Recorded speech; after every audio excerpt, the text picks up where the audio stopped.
All right, guys, shout out to everybody who's a part of the Art of Whiskey, man. We're here with Jamarcus, man, and my job is to push his capabilities in terms of drinking. It's funny because nobody pushes me when it comes to food. I just think, I think this might be interesting. Let me see if I can make this work. Most time I bet 9 out of 10. And now that I'm learning more about ingredients and how to highlight them, it's going to be very hard for me to mess up moving forward. But in anywho, man, walk them through these drinks and what went into them, how you was inspired by them, what you were thinking, because you didn't even try the food yet. No, I just simply asked. I was like, "Hey, what are you making? What are some of the components that I need to be mindful of when I'm putting this together?" And so first up, we have here is a ginger whiskey highball. Very, very simple. And this is me just going based off what I had ingredients wise too. So sometimes you got to work with what you got. And in this case, ginger syrup, a fiery ginger syrup from the Library and Company. Have some club soda. We have plenty of whiskey, so I was like, okay, we can definitely make this a whiskey-based drink. And then just topped it with a little orange peel on this one to garnish. So very simple. It's supposed to pair with the orange chicken because you don't want to OD on the acidity. You want to actually kind of cut some of that out as well. So that's where the simple syrup, or the ginger simple, comes into play. And then the soda is also going to bring that refreshing component as well. Because I know you always like to add a little kick to this food. Oh, yeah. And I'm assuming there's a little kick to this. Well, it ain't kicking. I could have kicked it, but I was like, you know what? We're going to keep it light. Now, Jamarcus, walk them through what the Blenderies meant to you, how you became a part of this particular story, and how you want to impact people moving forward, be it you're still involved in kind of the art of whiskey, the best whiskey, and the whiskey blendery. Well, loaded question. So the first part, what does the blendery mean to me? The blendery to me, it actually feels like home. And I say that because I've never been in a place where a group of men can come together and just let their guard down and not feel judged, be able to speak and talk about things that they normally would never talk about. And you don't realize what a lot of people are going through until you walk into a place like that and people start sharing what they have going on. And mind you, people are all smiles in there, great energy. It's not like people go in there, oh man, I'm dealing with this. No, they go in there to relax, to unwind, to have a good time, to enjoy themselves. And every time I've gone in there, even when I felt down in the dumps, I've always left feeling that much better just because of the people you get to interact with. So that place, as I said, just feels like home to me. Now, what was the other questions you asked? How you want to be a part of his future, man? Guys, just scoot over. Yeah. Let me give you perspective here. When you choose greatness or to be better, you don't get to be quiet. I try my best to be quiet, I promise. I literally have probably put out 10% of what I'm capable of, and I'm capable of a lot of things, unfortunately. Sometimes I wish I was a fucking loser, but I just can't. I just don't know how to be that. And I think whatever's bestowed upon my life, God ain't gonna allow it. I've told people this before. Either I serve the greater good or I'd get wiped off this earth. Period. So the question is, when you're walking through Tim's day-to-day, seeing what the blender is, how do you want to participate in its future? Because he's gonna need all of us. For sure, by way of impact. I mean, I've watched that man. I've watched everybody who work at that place, including Trev, impact every single person I walked through that door with a smile, with a greet, or just simply how they show them just nothing but kind hospitality. And I come from the hospitality space, so it kind of is like right up my alley. But for sure, impact, because if there's one thing that place has taught me, it's definitely taught me how to be a better man and how to continue to be a better man. On top of that, when you're around people like Tim, when you're around people like Trev, when you're around people like Richard, Jerry, I mean, all the people that go in there, you go down the line, they all force you to be better in some form or fashion because you're having these conversations with them and you're learning these things in real time. And you're like, dang, man, like I didn't think about it from that perspective.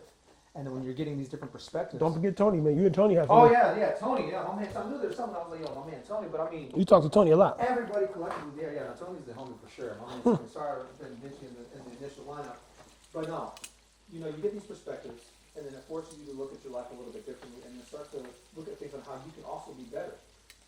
And that's the one thing for sure that I've gotten. My biggest takeaway from that place is it's forced me to become a better person, a better human, a better man, a better father. All of the above, because when you have all these great examples of people, you have no choice but to become better. And I mean, and that's what it means to me personally. Guys, well, I thought that I had to dress up we'll say whiskey and how I was supposed to be, and it's really not my thing. Well, there was a certain way to say things. In this case, there's not. What I would tell you is, we've got more work to do. There's an art to this thing called whiskey, an opportunity that life provides to be better by way of choices. And those choices lend themselves to more opportunities. There are people showing up and are glad to be a part of both the success and challenges and everything else. What I would tell you is, Jamarcus actually missed the first blend. He had to go. It was your son's birthday, right? It was my son's birthday, yeah. Son's birthday, went up to Kansas City, so missed that. Was excited to come back and see what was going on at the blendery. A day in my life is like a week in somebody's life. You just never know what's going to happen. So missing something like that is like, damn. Mm-hmm. And then, you go, uh-oh. I can't miss another one now. Wow. But even more importantly, you've watched what the blendery does and how it impacts others, man. Oh, yeah. When you see some of the crafted drinks, some of the shooting, a lot of the shooting that takes place now, a lot of it's been by his hands. And even here at the Art of Whiskey, as I create ways to simplify our lives, but still bring an intensity and a visual idea, community perspective to this thing, as we partner with friends and others, there will be food, there will be booze, there will be good whiskey, if not the best whiskey on earth. And most importantly, some good times. I think there's some historical moments headed our way that are going to continue to shape who we are, how we treat others, where we're headed. As Bernie Mac would say, who you with? Who you're with, and then others that can participate. Anything else you want them to know about whiskey before we get into another segment of this, man? Yeah, man, it's so funny, and all of that, I never once mentioned anything about the whiskey. Yeah. It was about the people, it was about the community, but the whiskey has taught me a lot, too, in terms of just sharing, and I have made it, I made a full-on effort when I went back to Kansas City this most recent time for the holidays. There are some people up there who I know are whiskey fanatics, and at the time, this is like 8-9 years ago, when they're telling me about all the stuff they're doing whiskey wise, I had no idea what they were talking about. I just know how to make it good in a drink. I had no idea what they were talking about. Fast forward now, everything that I've learned from being at the blendery, from tasting some of the best whiskey in the world, I was like, I gotta take some of this back for these guys to try. I was like, yo, have you guys ever heard of the whiskey blender? Oh, no, not at all. But they've heard of everything else that we've had at Booze and Food, in terms of George Staggs and all that stuff. So I was like, when I come back, I'm for sure gonna bring you a bottle. And I did that, and man, just from them having that experience and watching their face light up after taking that first sip, like that meant a lot to me. And I'm like, man, that's all just because of stuff that Tim has done and everything that's happened at the whiskey blendery. But just being able to share that moment. And Jeff actually, I think, highlighted this at one point.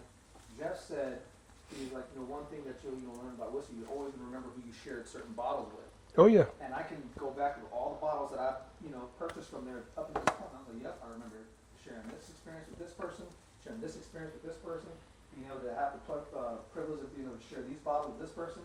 I'm definitely never going to forget going to Jeff's house. Oh, yeah, all those bottles. Yeah. Like, that was his own experience in his own, but even just going back and sharing some of the blendery with some old friends of mine and then watching their face light up. That meant a lot to me personally. It meant a lot to me, and they were super excited. They were like, yo, I want to come down there and check this place out. And when they come down, I want to take them to a full-on experience. Yep. Well, guys, we've got some more videos we got to do, man. As I said, I'll be very honest, when you watch this one day and it matters to you, it means something. I was hesitant. I was, what I'm never, to be clear, unsure. I was like, man, I don't even know how to talk about this stuff. And the truth is, I've never put myself center. Now, when it comes to dogs and everything else I do, I know exactly what to do. And even because I know how to highlight businesses and brands, I know what to do every day when I walk in the blendery. I was like, yo, they're here for the Art of Whiskey. You guys are going to watch Chance's story unfold. You're going to watch more stuff about Jimmy G if it's God's will. And God's will just means like everybody's healthy and happy. And Jimmy's fine. I don't even put that out there. He's fine. Ain't nothing wrong with him. He did send me about 10 things a day on Instagram. Jimmy, I didn't watch one of them, okay? That's the truth.